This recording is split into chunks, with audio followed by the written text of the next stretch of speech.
O Senhor esteja convosco.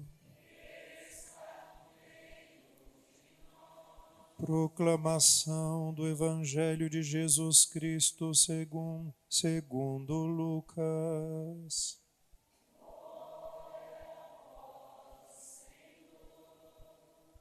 Naquele tempo, no 6º mês, o anjo Gabriel foi enviado por Deus a uma cidade da Galiléia chamada Nazaré, a uma virgem prometida em casamento a um homem chamado José. Ele era descendente de Davi e o nome da virgem era Maria. O anjo entrou onde ela estava e disse: Alegra-te, cheia de graça, o Senhor está contigo. Maria ficou perturbada com estas palavras e começou a pensar qual seria o significado da saudação. O anjo então disse-lhe: Não tenhas medo, Maria, porque encontraste graça diante de Deus. Eis que conceberás e darás à luz um filho, a quem porás o nome de Jesus. Ele será grande e será chamado Filho do Altíssimo, e o Senhor Deus lhe dará o trono de seu pai Davi. Ele reinará para sempre sobre os descendentes de Jacó, e o seu reino não terá fim. Maria perguntou ao anjo: Como acontecerá isso, se eu não conheço homem algum? O anjo respondeu: O Espírito virá sobre ti, e o poder do Altíssimo te cobrirá com sua sombra. Por isso, o menino que vai nascer será chamado Santo Filho de Deus. Também Isabel, tua parenta, concebeu um filho na velhice. Este já é o 6º mês daquela que era considerada estéril, porque para Deus nada é impossível. Maria então disse: Eis aqui a serva do Senhor, faça-se em mim segundo a tua palavra. E o anjo retirou-se. Palavra da salvação.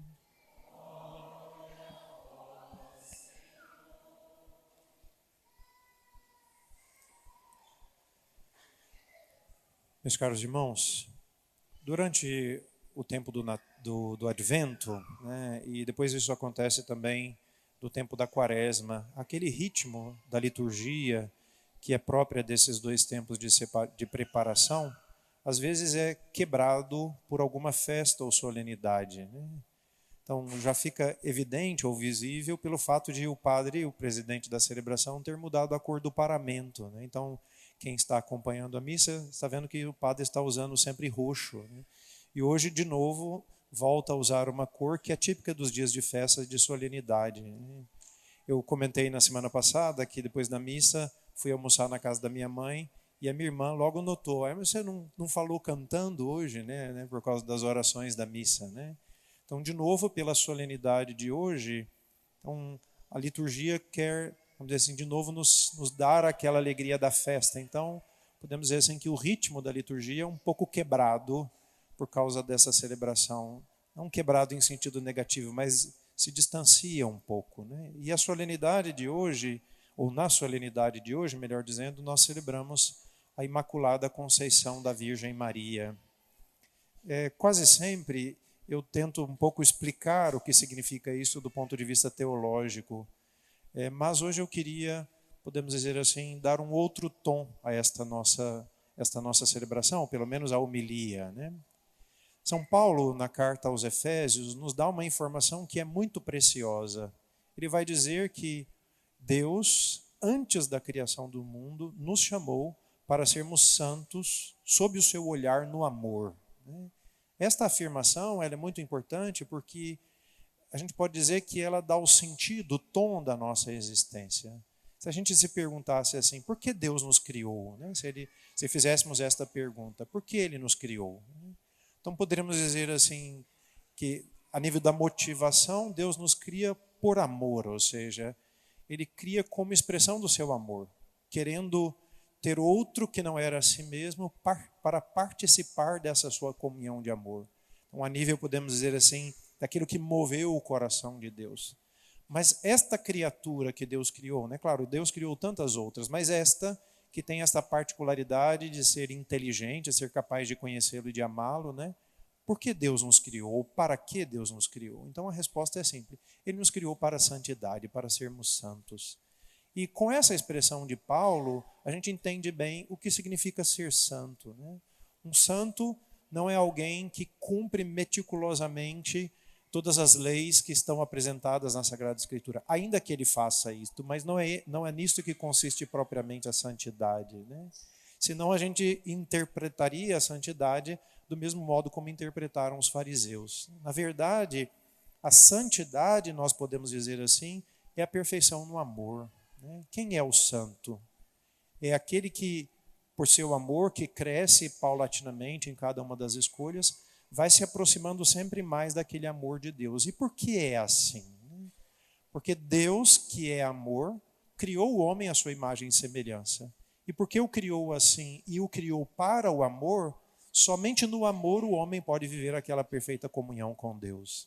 Ou seja, Deus nos criou para o amor e como o amor não pode ser obrigado, então o homem poderia responder com amor ou sem o amor. E essa sua resposta de amor é que coloca o homem na comunhão com Deus e que o coloca no caminho da santidade. Porém, o texto do livro do Gênesis, que hoje nós ouvimos, mostra que o homem não foi fiel a esse seu projeto de amor. Na verdade, ao invés de ter respondido ao amor de Deus com um amor semelhante, o que fizeram os nossos primeiros pais no paraíso? Viraram as costas para aquele projeto de amor de Deus. E este virar as costas, que Santo Agostinho usa justamente essa expressão, a aversão a Deus.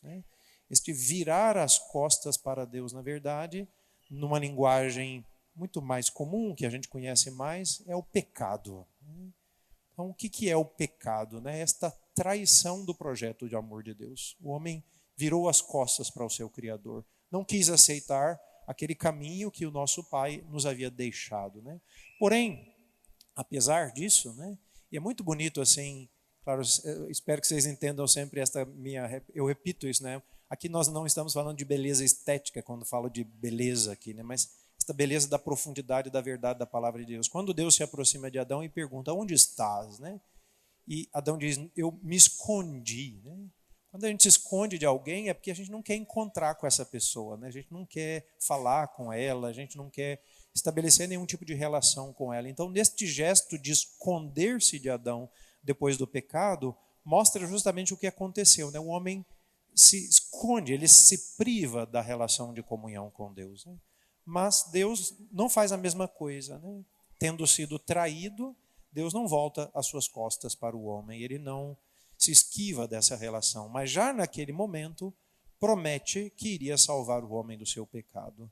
Podemos dizer que naquele momento ele já marca um outro caminho de salvação através da descendência da mulher.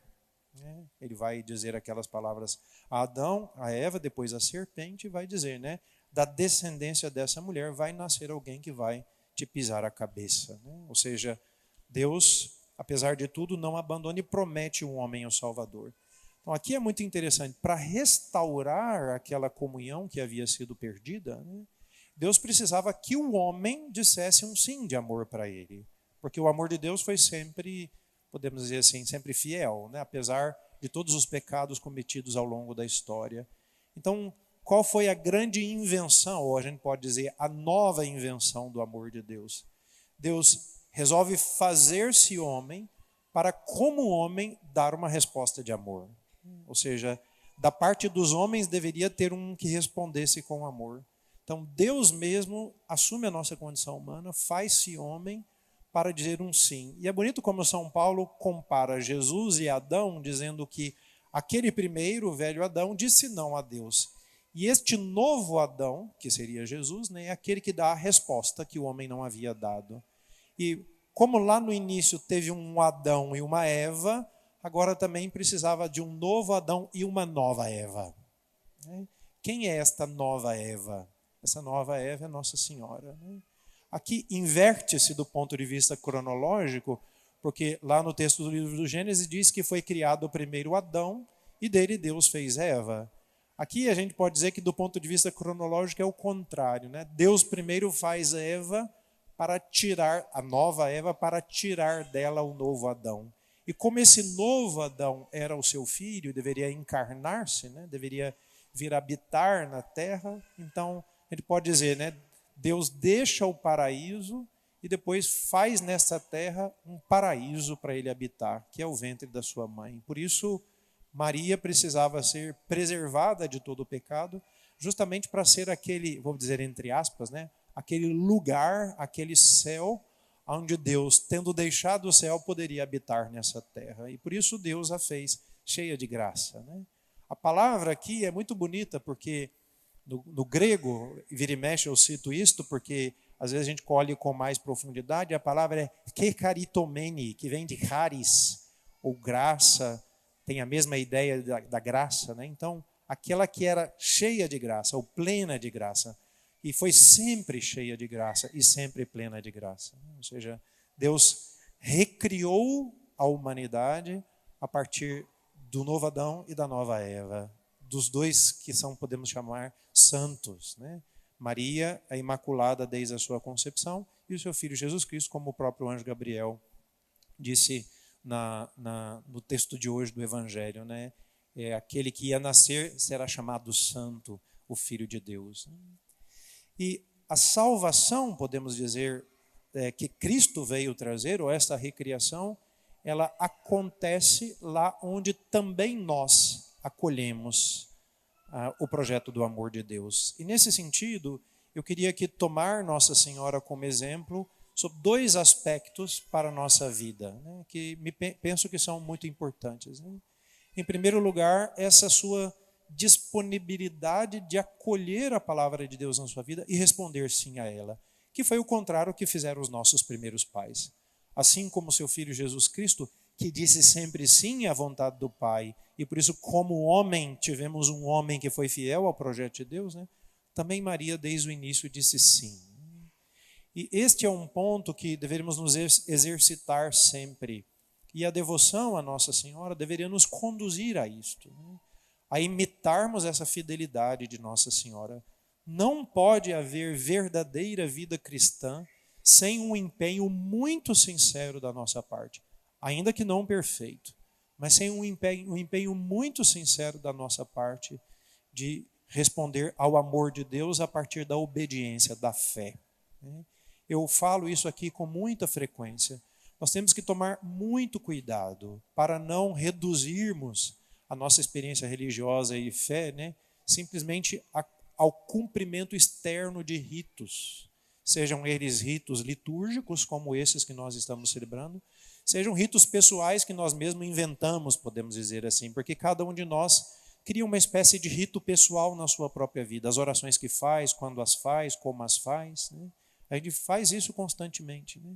Então, nós não poderíamos nos contentar com isto, nos contentar em simplesmente estar sentado num banco, fazendo aqueles mesmos gestos, dizendo aquelas mesmas palavras que estamos habituados a fazer.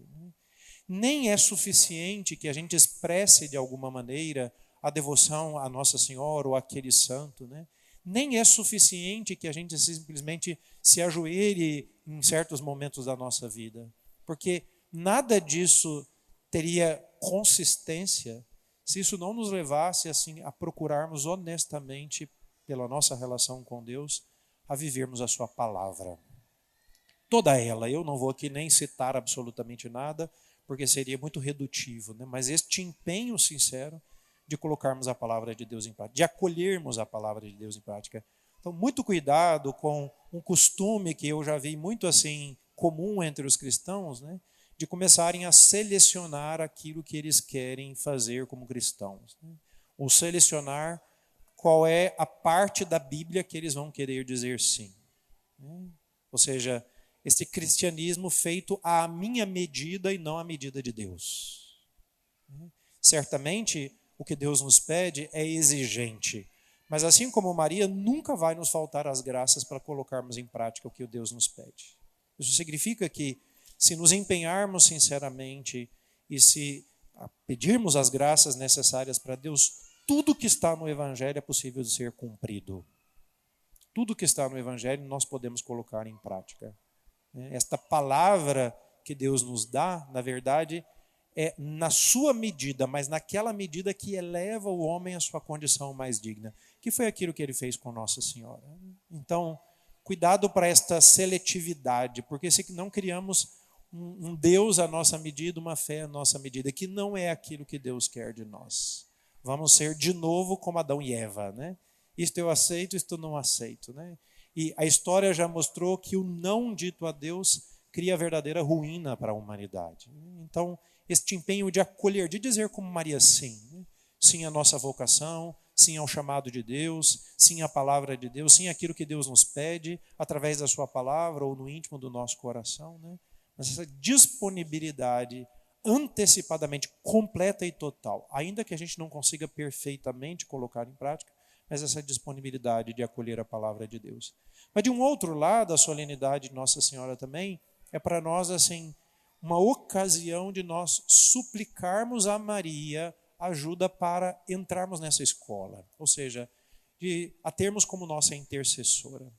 E eu tenho dito sempre assim, eu costumo simplificar, vamos dizer assim, a indicação, porque a gente nota como é simples e fácil dar certos passos.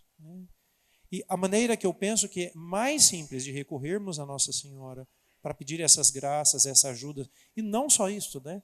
Para entrarmos na escola de Maria e aprendermos com ela como dizer sim ao projeto de Deus, é a oração do terço. Uma coisa muito simples.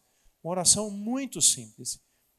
Eu penso sempre, mesmo uma pessoa que não soubesse ler, que não soubesse escrever, que não soubesse contar, né? Mesmo uma pessoa assim poderia pegar o terço e aprender que aquela bolinha sozinha é o Pai Nosso, aquelas 10 juntinhas é a Ave Maria, entendeu? E que termina com glória ao Pai, depois a gente reza no final a Salve Rainha. Sabendo as orações básicas do cristão, todo mundo pode rezar e meditar os mistérios do terço. O que nós fazemos nessa oração? Nós acompanhamos Jesus, porque são os mistérios da vida de Jesus, desde a Anunciação, que foi o texto que nós ouvimos hoje, até a coroação da sua mãe no céu, que na verdade é parte do mistério da vida de Cristo, né?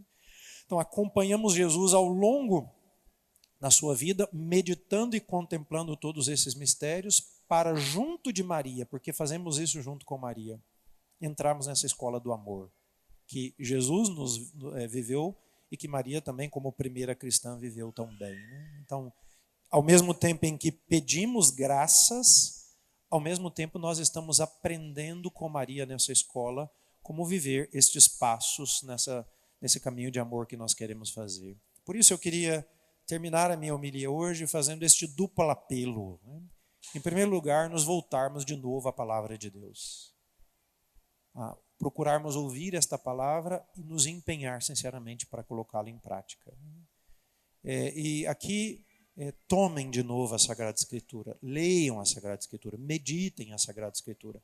Cada um do modo como pode, no método que prefere, no horário que é mais conveniente, com o tempo que lhe é possível, mas todos nós deveríamos sinceramente procurar colocar a palavra de Deus como parte da nossa vida, né? Ouvi-la, meditá-la, para que a gente pudesse colocar em prática.